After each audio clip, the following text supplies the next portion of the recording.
The Rebel Capitalist Show. How important is the people you surround yourself with? We always hear that term, you're the average total of your five closest friends, something like that. And I think that is really powerful. What do you think about that? Yeah, I have to be honest, mentors changed my whole life. I was 20 and I wrote my first book. I didn't know what I was doing and everyone told me it was a bad idea.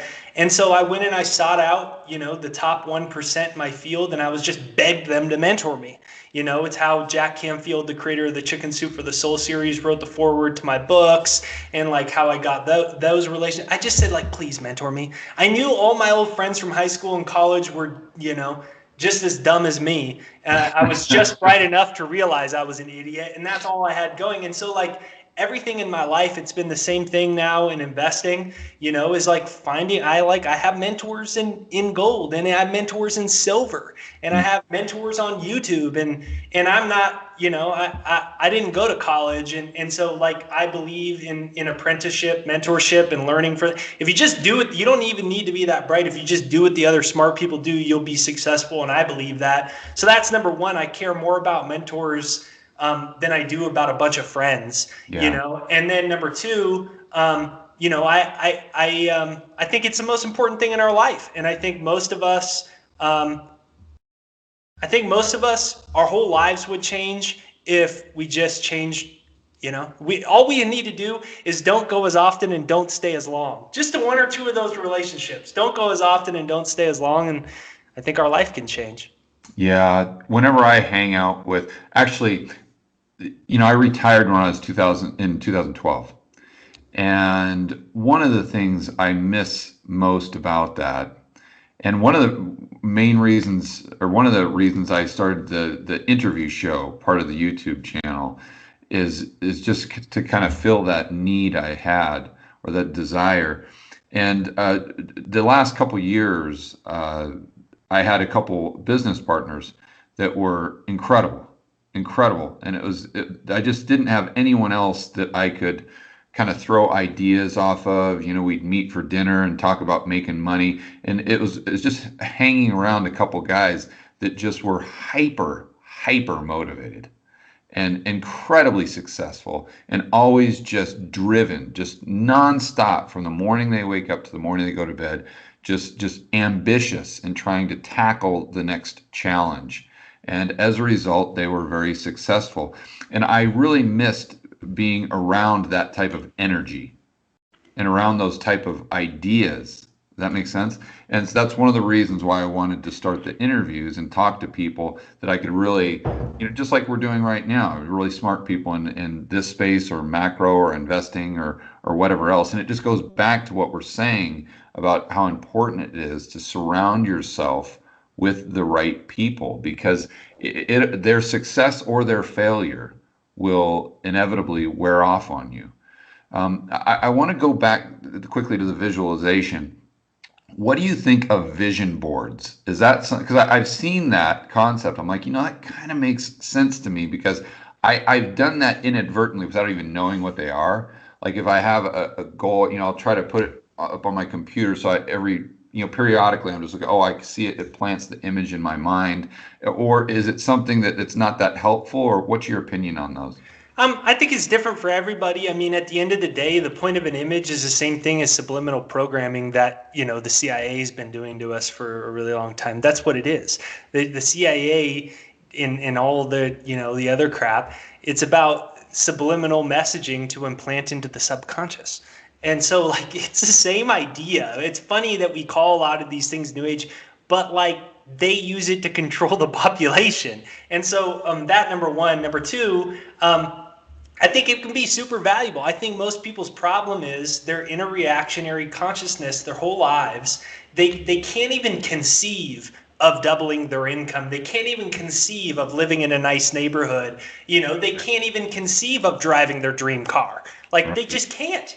And so, these can be powerful things. What I'd like to do with them, because at the end of the day, the way the reprogramming of the mind really does work is, as I said earlier, it's called Hebb's Law, Hebbs, Hebb's Law. It's a term in neuroscience that that nerve cells that fire together wire together. Every time you have an emotion, you activate cells in your brain.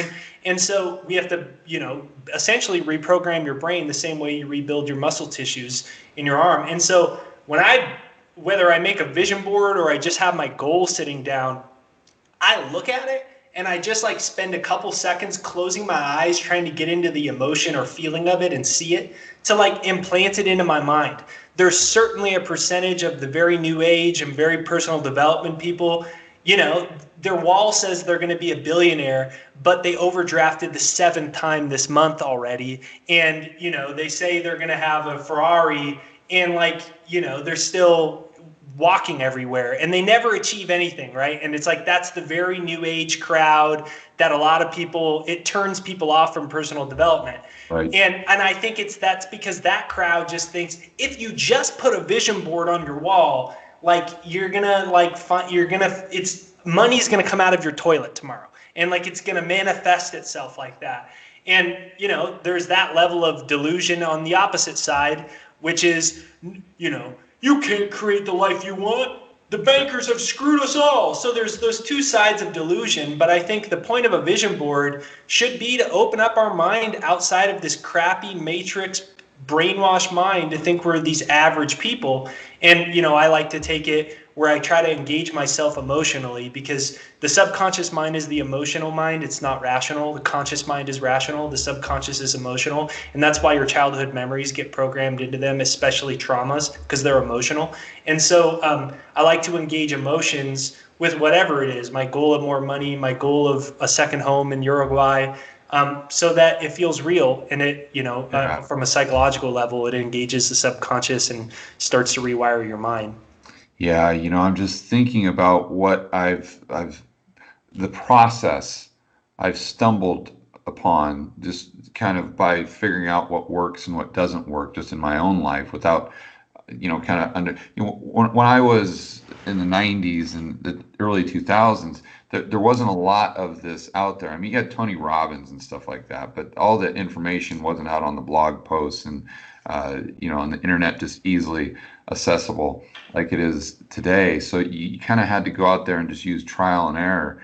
And I remember everyone telling me that I needed to set goals. I needed to have a 3-year goal, a 5-year goal. So when I first started out, I would do that. But then what happened is I noticed every 3 years I'd look back, or I'd look at what I was doing, and I would ask myself if the George 3 years ago, would he believed that I'm doing what I'm doing today?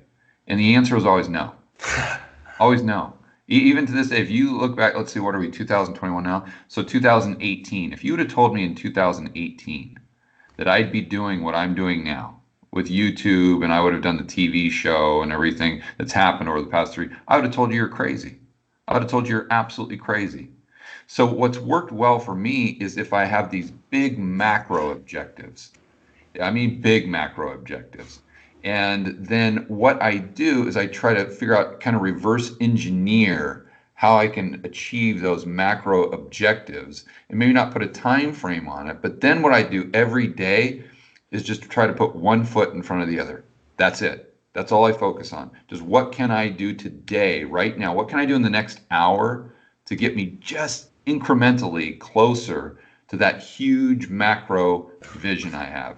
And that seems to work well for me. Is that based in psychology, or am I just kind of an anomaly, or do you think that would work for other people?